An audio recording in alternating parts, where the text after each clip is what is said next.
আসসালামু আলাইকুম শিক্ষার্থীবৃন্দ, তোমরা যারা 2026 সালে এসএসসি এক্সাম দিবে, আজকে তাদের জন্য আমি এনেছি এসএসসি উত্তরপত্রে এমসিকিউ এবং সিকিউয়ে তোমরা যেইভাবে তোমাদের রোল নাম্বার এবং রেজিস্ট্রেশন নাম্বারগুলা তোমরা ফিল আপ করবে, আজকের এই ভিডিওতে আমি সব দেখিয়ে দেওয়ার চেষ্টা করব ইনশাল্লাহ।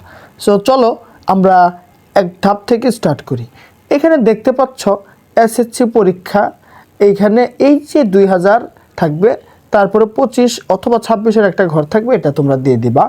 আর এইখানে যেহেতু বিষয় আছে এবং রয়েছে এখানে কি মানে পত্র, তাহলে বিষয় এবং পত্র পরীক্ষাতে এগুলা থাকবে না।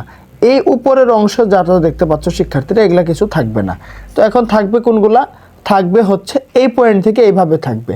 তো আমি যেইভাবে তোমরা রোল রেজিস্ট্রেশন এবং বিষয় code, subject code, set code এগুলা ফিল আপ করবো, আমি চলো সেগুলা দেখাচ্ছি। সো এটা নৈবিত্তিকের অংশ থাকবে এরকম,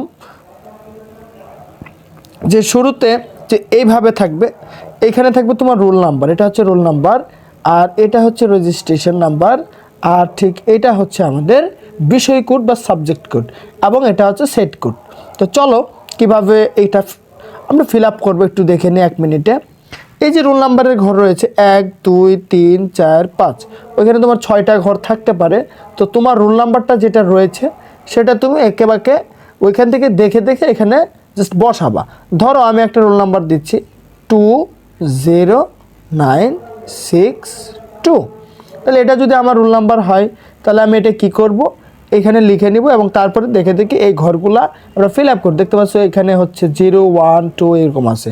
তো যেহেতু এখানে 2 ফরওয়ার্ড করেছি, এখানে আমি 2 ফরওয়ার্ড করব, ঠিক আছে।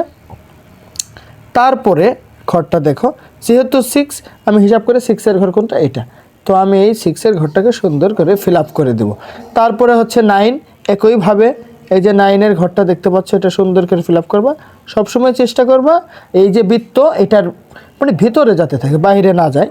আর বাইরে গেলেও তেমন কোনো সমস্যা নেই, এটার জন্য কোনো প্রবলেম নেই, টেনশন নেই। 0, তারপরে রয়েছে আমাদের 2, ঠিক আছে শিক্ষার্থীরা। তো এইভাবে তুমি তোমার রোল নাম্বারটা ফিল আপ করে দিবা। আচ্ছা, এরপরে রইল রেজিস্ট্রেশন নাম্বার। এই যে দেখতে পাচ্ছ রেজিস্ট্রেশন নাম্বার, রেজিস্ট্রেশন নাম্বারটা তোমার যা দেওয়া থাকবে তোমার অ্যাডমিট কার্ড অথবা রেজিস্ট্রেশন কার্ডে, সেখান থেকে দেখে দেখে এটা ফিল আপ করবা। ধরো আমি একটা রেজিস্ট্রেশন কার্ড নিচ্ছি, একটা রেজিস্ট্রেশন একটা নম্বর দিচ্ছি, যেমন 17123070625, ঠিক আছে। ধরো আমার রেজিস্ট্রেশন নাম্বারটা এরকম। তো তোমারটা যে ইয়েতে রেজিস্ট্রেশন কার্ড থাকবে এটা দেখে দেখে লিখবা। লেখার পরে সেম একইভাবে এই যে বৃত্তগুলো রয়েছে এগুলা কি করে দিবা, ভরাট করে দিবা। যেমন এখানে 5 রয়েছে, এইটা সোজাসুজি 5টা ফিল আপ করবা। পরে এখানে 2 রয়েছে, এটা সোজাসুজি এই যে 2-এর ঘর, এটা ফিল আপ করে নিবা, ঠিক আছে। তারপরে রয়েছে 6-এর ঘরটা সুন্দর করে ফিল আপ করে নিবা। সো শিক্ষার্থীরা আমি সবকটা দেখাচ্ছি, একদম স্পিড করে দেখাচ্ছি, দেখো।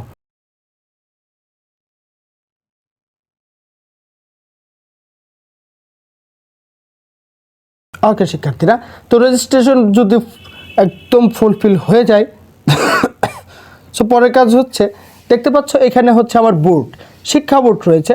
সো তুমি যে শিক্ষা বোর্ড আন্ডারে রয়েছো, সো ওই শিক্ষা বোর্ডের আন্ডারে তুমি এটা ফিল আপ করে দেবে। আমি ময়মনসিংহ শিক্ষা বোর্ডটা দেখাচ্ছি। যেমন আমাদের শিক্ষা বোর্ড হচ্ছে ময়মনসিংহ শিক্ষা বোর্ড, আমি এটা ফিল আপ করে দিচ্ছি। এখন তুমি যদি ঢাকা, কুমিল্লা, রাজশাহী ইত্যাদি যশোর হয়ে থাকে, তো তুমি ওইটা ফরওয়ার্ড করে দিবা। এরপরে যা হচ্ছে বিষয় কোড, দেখতে পাচ্ছ বিষয় কোড, এটা কীভাবে ফিল আপ করবা। তোমার সাবজেক্ট কোড, ধরো বাংলা পরীক্ষার হচ্ছে 101, তাহলে 10 কী দিবা 1, এখানে দিয়ে এই যে 1-এর ঘর, 1-এর নিচে 1, 0 সোজাসুজি দিবা হচ্ছে 0, তারপরে আবার 1-এর সোজাসুজি আবার দিবা 1। সো এটা সাবজেক্ট কোড হয়ে গেল। এখন শিক্ষার্থীরা রইল আমার সেট কোড। সেট কোড হচ্ছে তোমাকে যে এমসিকিউ প্রশ্নটা দিবে সেটা যেই সেটের হবে সেটা দিবে। যেমন হচ্ছে ক সেট, যদি ক সেট পাও এই জায়গায় লিখবা ক লিখে নিচে নিচে কটা কী করে দিতে হবে, ফিল আপ করে দিতে হবে। আর যদি খ সেট পাও এই বক্সে খ লিখে এখানে খ ফিল আপ করে দেবা। আশা করি আজকের এই ভিডিওটা যতটুকু বুঝতে পেরেছ, এতটুকু যদি তোমার মাথায় ঢুকে, তো এসএসসি পরীক্ষায় সহজভাবে উত্তর করবে। এখন হচ্ছে এটা হচ্ছে এমসিকিউ দেখালাম, তো লিখিত অংশও সেম একইভাবে থাকবে।